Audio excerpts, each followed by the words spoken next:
এখন হঠাৎ করে কোন রাজনৈতিক দল অনেক কথা বলছে পিয়ার পদ্ধতি। ভাই পিয়ার পদ্ধতি কি? কোন জনগণ বলতে পারবে এটা কি নারকেল তেলের মতো মাথায় কি মাখে না সাবানের মতো শরীরে দেয়? গ্রামের মানুষ, এদেশের সাধারণ মানুষকে বলতে পারবে? এটা তো কোনো ইয়ে নাই, এটা তো কোনো দৃষ্টান্ত নেই। এটা এটা এর আগে কখনো ব্যবহার করা হয়নি।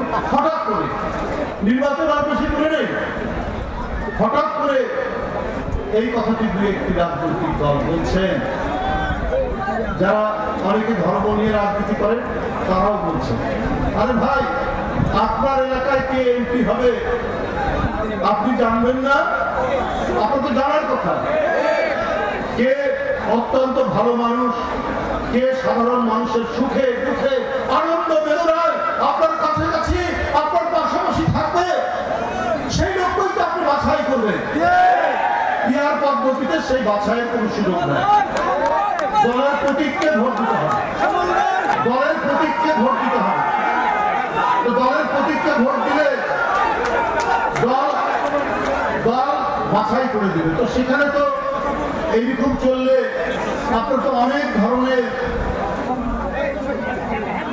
অনেক অনৈতিক ঘটনা, অনেক ধরনের রাজনীতি বিরোধী ঘটনা ঘটতে পারে। যারা আন্দোলন সংগ্রাম রাজপথে করেছে হঠাৎ করে কোনো বিত্তবান লোক নমিনেশন কিনে নিতে পারে।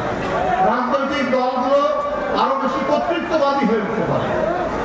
শেখ হাসিনা যা চাচ্ছিলেন পিয়ার পদ্ধতি মানে আনুপাতিক নির্বাচন পদ্ধতি অনেকটা ওই রকম। যদি সেরকমই হয় তাহলে এই যে গণতন্ত্রের জন্য এত আন্দোলন, এই যে বাচ্চা মাসুম ছেলেরা যে এই আপনার রক্ত দিল এবং বিএনপি 16 বছর ধরে নিরন্তর সংগ্রাম করেছে গণতন্ত্র ফিরিয়ে দেওয়ার জন্য, কথা বলার স্বাধীনতার জন্য এবং আবার সুষ্ঠু নির্বাচনে ভোটাররা ভোট দিতে পারেনি, সেই ভোট নিশ্চিত করার সংগ্রামে আমাদের কত নেতা কত কর্মী ধরে গেছে। শেখ হাসিনার দুঃশাসনে নিপীড়নে নির্যাতনে এমপি রিয়াজ আলী নেই, এমপি সাইফুল ইসলাম হিরু নেই, এমপি হুমায়ুন পারভেজ নেই, ছাত্র নেতা জাকির নেই, যুব নেতা সুমন নেই। একের পর এক তাদেরকে জোরপূর্বক গুম করা হয়েছে। কাউকে নদীর ধারে যমুনার ধারে, কাউকে ব্রহ্মপুত্রের ধারে, কাউকে শীতলক্ষার ধারে, কাউকে তিতাসের ধারে তাদেরকে গুলি করে হত্যা করা হয়েছে। বিচার বহির্ভূত এটাই তো শেখ হাসিনার রাজত্ব ছিল, এটাই তো শেখ হাসিনার রাজত্ব ছিল।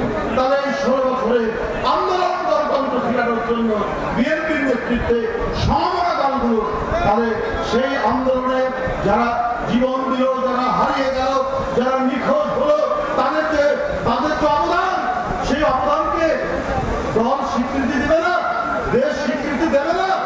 নিশ্চয়ই তাদের দলকে দেশকে সেই স্বীকৃতি তাদের দিতে হবে।